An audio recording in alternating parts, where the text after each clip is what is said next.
Hey everyone, welcome back to What Do You Watch? I'm Michael Kovacevich, and this is my Game of Thrones Season 5, Episode 10, the finale, reaction video, review, whatever you want to call it. I'm going to skip a little intro we usually do today because I want to get straight into this. A lot happened. Obviously, I say this often, but especially a lot happened. A lot of people died.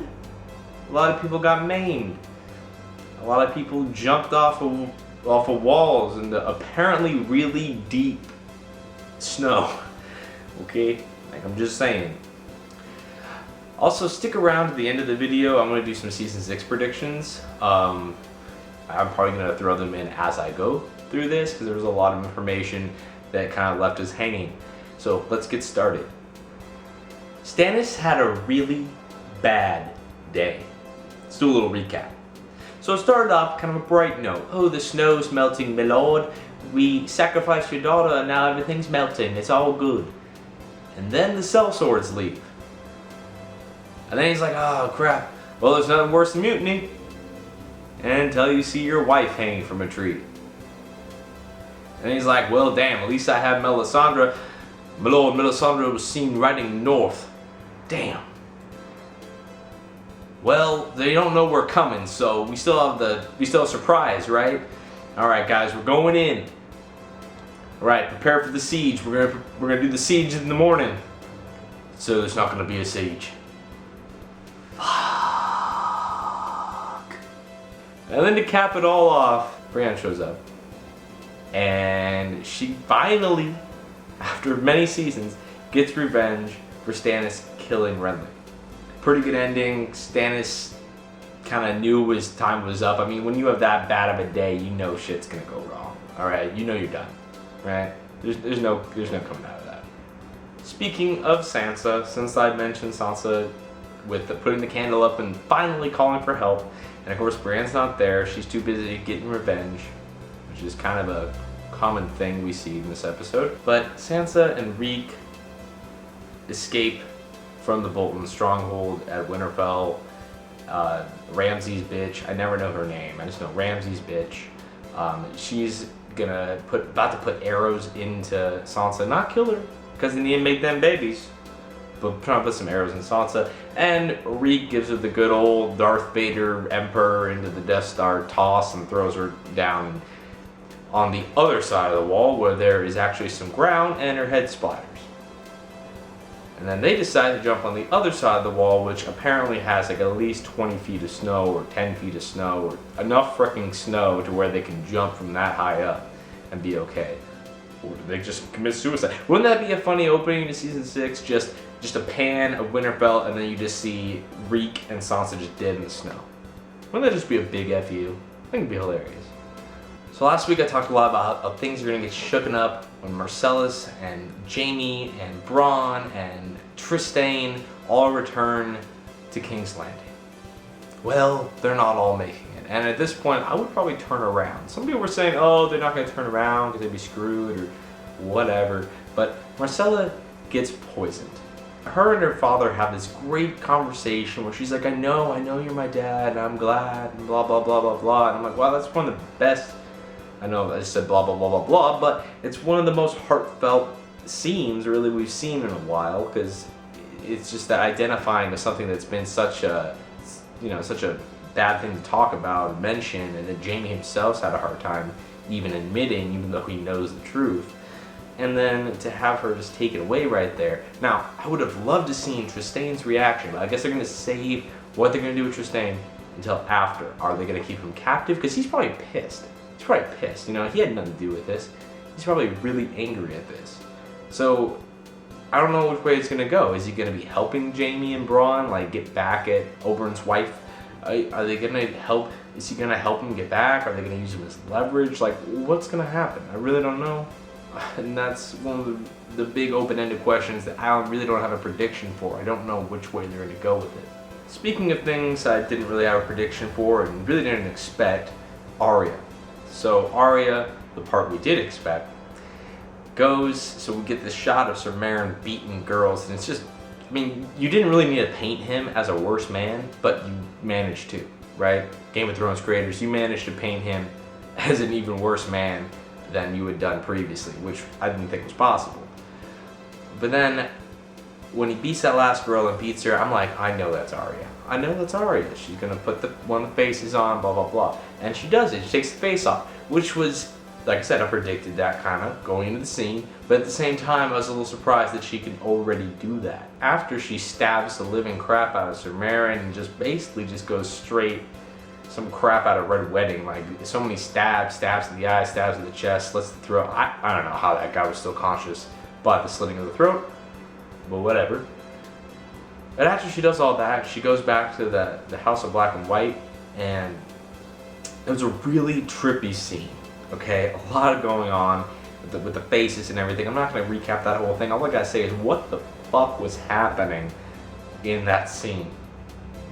I mean, I know that the face magic and all that, but there's just this one point where I'm like, okay, who is the actual person under this? It's like when they keep ripping costumes off, they just keep, in the cartoons, they keep ripping costumes off and they just keep becoming the same person. But she loses her ability to see.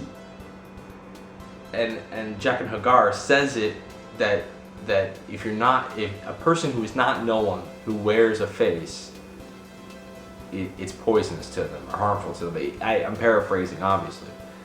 But so basically, her putting that face on too early and not being known because she still identified herself as Arya Stark, she couldn't keep away from that, caused her to lose her sight. Now, will she get it back? I don't know.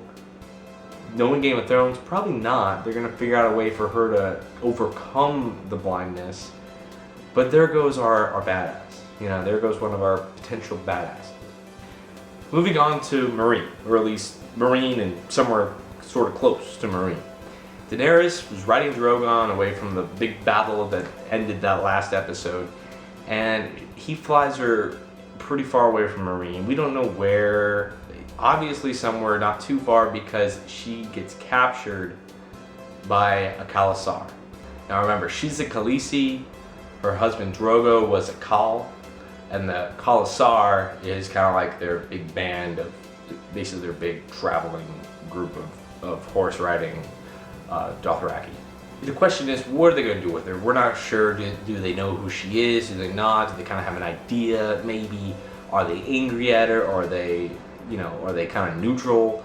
And then maybe she can convince them to fight via money, or, I mean, they don't really like money, but, some type of material object they can be given. I mean, it's a big open question. Is she just gonna be captured? It looks like things are gonna go bad, whistle for Drogon, and then Drogon's gonna light him on fire. Ser Jorah and Pretty Boy, as I like to call him. I know he has a real name, and I know it, I think. So Jorah and Pretty Boy are off to go find her, and maybe they'll go in there and they'll rescue her. Who knows? It's really open. It's really hard to make a prediction on that because there's so many outs she has. The biggest thing to take away from this, for me at least, besides her getting captured, is that right now, basically in charge, I say basically in charge because technically Grey Worm is kind of in charge, but basically in charge of Meereen at the moment is Tyrion Lannister and Varys, who just frickin' showed up like a frickin' ghost out of nowhere, just boom, hello my friend, it's been a while. Yeah, no shit, it's been a while, where the hell, how the hell did you get there? That should be like a little spin-off side series they should do on YouTube. They should post some YouTube videos of just how the F did Varys get to Meereen. So, on a sadder note, Cersei's walk of shame. Part of it, you're a little gratified. Part of it, you're like, this is really fucked up. She gets to the top of the steps, and who's there but Franken Mountain, who just picks her up, and carries her away. And then she gets this look. She goes from completely destroyed to this look on her face that's just like, I now have the most just destructive killing machine ever. I took the most feared man in Westeros and made him a fucking monster. She went through that whole walk and it's like she learned nothing. Alright, time for me to get pissed off. It's finally here. And to make a lot of predictions.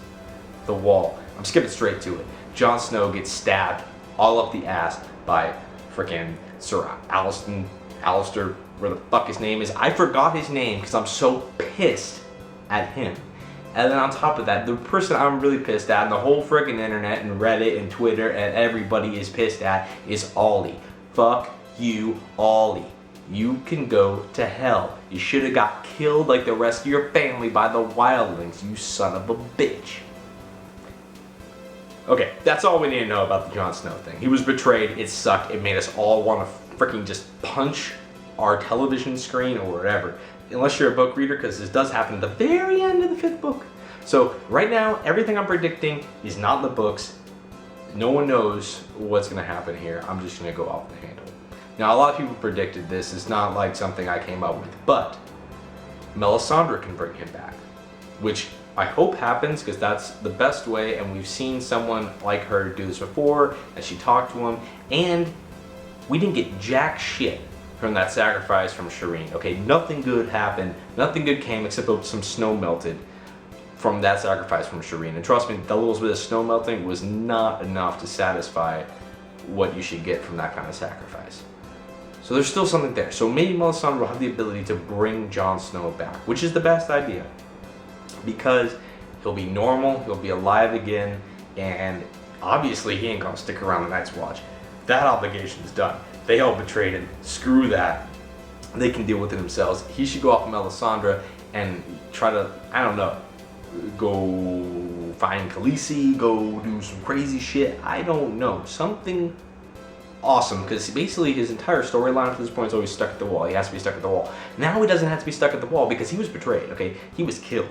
He is no longer the Lord Commander, okay? He's been overthrown by idiots. So that's the best scenario. The other scenario is he could turn into a White Walker. This is possible, but somehow he would have to get on the other side of the wall, and a White Walker would have to turn him into a White Walker, or at least raise him from the dead. But then he would just be a white. That wouldn't be as cool. So he could be going White Walker and then just like enact revenge upon the Night's Watch, become the new Night's King or something, or the Night's Prince, or something crazy. I mean, there's other ways he can come back besides those two. You could, do what Bran does and pop into the body of one of the animals. That's very unlikely because we haven't seen him warp into anything. So it's like, I don't really think that's going to happen. I think the Melisandre option is the best if he comes back at all. If he doesn't come back at all, George R.R. Martin, what the hell is wrong with you? Okay, you took away plenty of people, but Jon Snow, basically now you're just leaving Khaleesi. Okay, there's the two heroes of the show, Jon Snow and Daenerys Targaryen, the two heroes of the show. You kill one of them off. So basically, if Daenerys does not succeed, or at least do something that is gratifying to us when this is all over, there's nothing at all. Alright guys, until next time, I'm Kovacevich. Be sure to go to whatdowewatch.com to get all of our content, and I will see you guys next time.